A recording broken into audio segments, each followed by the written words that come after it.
What is going on, guys? Today I'm going to be talking about the very best and the worst accessory exercises you can be doing to help build your sumo deadlift. In this video, I'm going to run down when and how I would use these exercises or not use them. I'm going to go through the pros and cons, and I'm going to categorize them all using the classic internet tier ranking system. I've got 15 of these accessories to get through, so we'll dive right in. The very first sumo deadlift accessory exercise I have on my list is the conventional deadlift. I'm starting off my sumo ranking with this exercise because of how important I think it is for sumo deadlifters to also be good at pulling conventional. Sumo is not a way to hide or shy away from getting a really strong posterior chain, and the conventional deadlift does that way better than the sumo deadlift does. It has a greater range of motion and is going to involve the glutes, hamstrings, and lower back a whole lot more than the wider stance sumo, and as a result, you're going to build a whole lot more muscle and strength. The only thing keeping this out of the very top S tier position for me is that it can be very fatiguing for a lot of people, especially on top of sumo deadlift, which I assume is in the primary role in your program most of the year. It can make for a great off-season focus though. But even with that being said, there's no way this goes any lower than A tier for me. Do not skip your conventional. For the record, I also plan to have a conventional accessories video coming out pretty soon, and some of these exercises might be repeated, but they may land in different places depending on how they affect your conventional deadlift. This video is purely about how these exercises specifically make you a better sumo puller. So be sure to subscribe so you don't miss that one when it comes out. Coming up next, we have the sumo block pull. This is an interesting case because if you know me and how I view accessory exercises, by all rights, I shouldn't like this movement. It's essentially an overload variation, and for most people, you're skipping the hardest and most important part of the range of motion, which is right off the floor. I don't overlook that, but I do find a lot of utility in this exercise for a lot of folks, including myself. Not only as an overload variation, which is great in and of its own right, but this can also be a really good way to make the exercise even less fatiguing if you need to get some more volume in, for example. And it's a really specific way to help strengthen your hips in that very wide abducted position. I really can't force myself to hate this movement. I think for me, it's going to be a solid B tier. I think for a lot of people, they can probably find a lot of usefulness in it. Just make sure you keep the blocks pretty low. The higher they get, the less useful this is. Speaking of which, coming up next, we have the rack pull sumo deadlift. You might think that the rack pull and the block pull are essentially the same exercise, but in practice, if you've ever done both, you know that the rack pull is exponentially worse in both feel and function. Firstly, you typically can't set the pins in a power rack as low as you can get blocks for a block pull deadlift, so this one loses some points there. It's also harder on the equipment for whatever that's worth, and you can't pull slack in the same way that you can off of blocks or off of the floor because of where the weight is resting. This one, way more than the low block pull, ends up just being more of an ego flex, and more than that, typically people are getting themselves into positions here that they could never replicate off of the floor, and so the transference from this movement to the competition lift just gets less and less. For me, this is more like an F tier. I would genuinely never tell anyone to do this. Coming up next, number 4, we have the deficit sumo deadlift. I like the thought process of this exercise more than the actual exercise. I like the idea of getting a longer range of motion in a very specific way, but for most people in practice, this just ends up putting a lot of stress on the groin and the hips, and not in a productive way either. And it also tends to just feel too different from the actual movement to be of much use. Oftentimes, and this will be a recurring theme for the variations I don't like as much, it sort of forces people to squat the weight up, which is often the exact opposite of what I'm trying to get them to do. Outside of being a pretty solid warm-up and mobility exercise, I almost never prescribe this, and I don't see a whole lot of utility in it.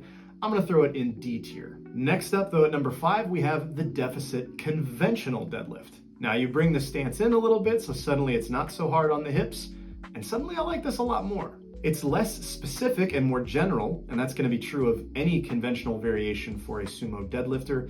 But as long as you recognize that and you know what it's good for, it can be pretty useful. In this case, it can build a lot more glute, quad, core, and especially upper back strength than a sumo deadlift is basically ever going to be able to do. I almost want to put this in A tier, but given that I think it's probably slightly less universal than a conventional deadlift from the floor, I'm going to throw it in B tier. Coming up next, we have the paused sumo deadlift. I'll put this as simply as I can. This is the one.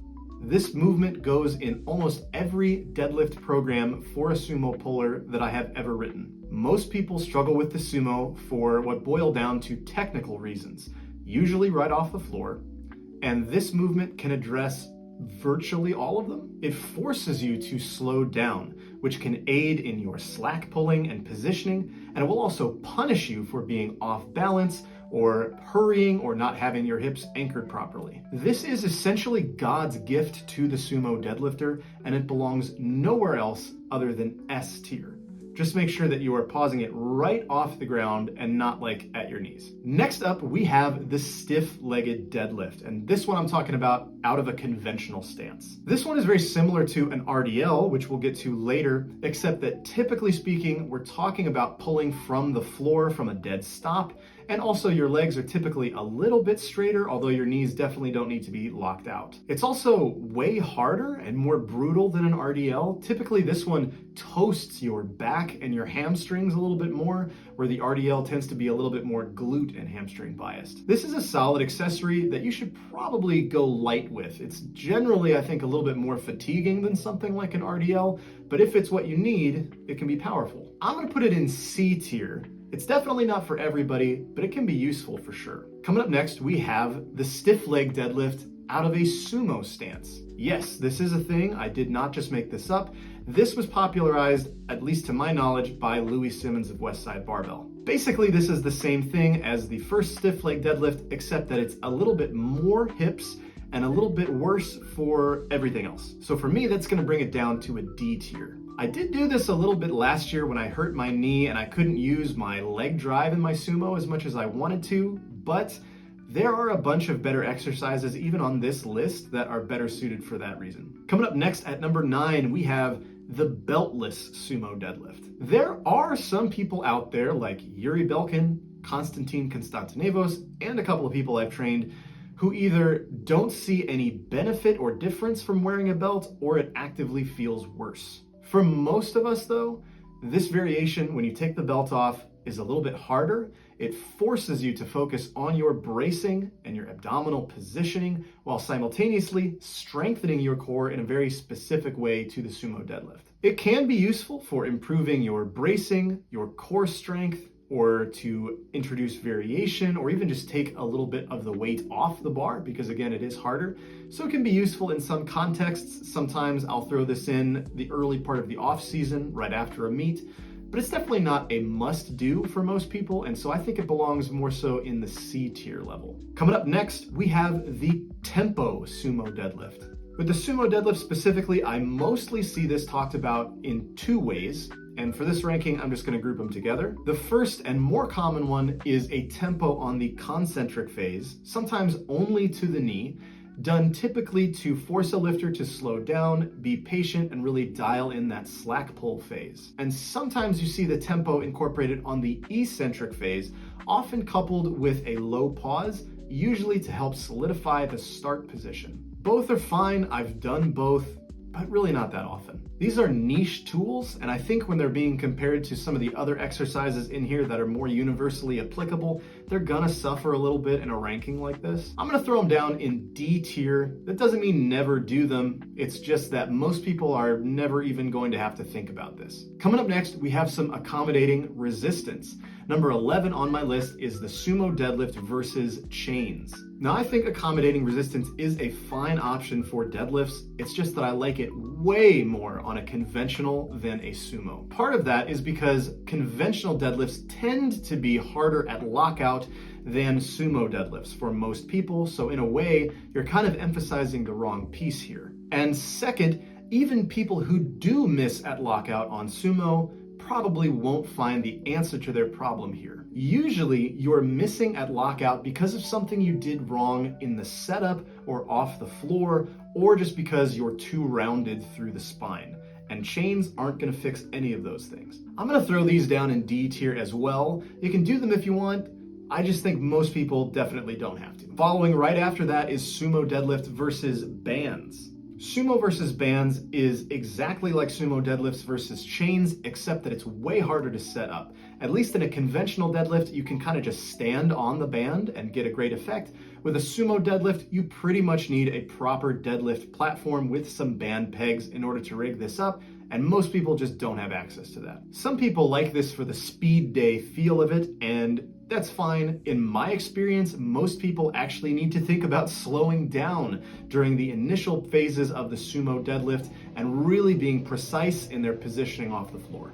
This is also going to be a D tier exercise, maybe slightly lower than chains in my opinion. Coming up next, we have the Hex Bar Deadlift. I actually don't hate this one at all, especially if we're talking about the low handle option. What we have here is a movement that is a little more towards the squat end of the squat hinge spectrum than a Sumo Deadlift, but it uses all of the same muscles in a very similar fashion. It is less specific, but it's a solid general strength exercise and a good choice for an off season or a regression due to injury. I'm gonna throw it in C tier, but you can get really strong pushing these. Just ask literally any collegiate athlete ever. Coming up next, we have the chair deadlift. Here's another one that I first heard of from Louis Simmons, although I think he may have co-opted this from the Russians. Basically, you sit on a chair or a bench and you kind of pull from there. Suffice it to say, I am most definitely not a fan of this exercise. I think it's going to result in most people just trying to squat the weight up like a box squat, and it's not useful at all for teaching the wedge, which is a super important part of the Sumo Deadlift. This is an easy F tier choice for me, although I don't know if there are any genuine fans of the chair deadlift still out there. Please get after me in the comments.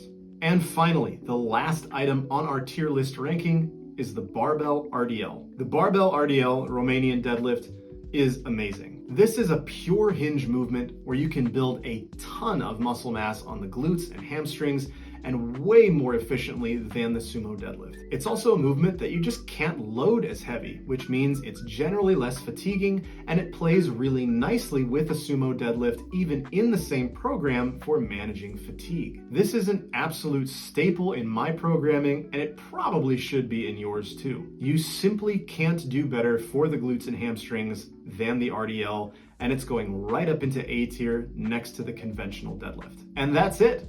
Thanks for listening for everyone who made it this far. If you have any questions about these accessories or how to program them, or if I forgot your favorite one, let me know in the comments or shoot me an email and let's talk. Like I said, I plan to have a conventional version of this video coming out soon, so make sure you subscribe to the channel so you don't miss that. Thanks again for watching, and I'll see you next time.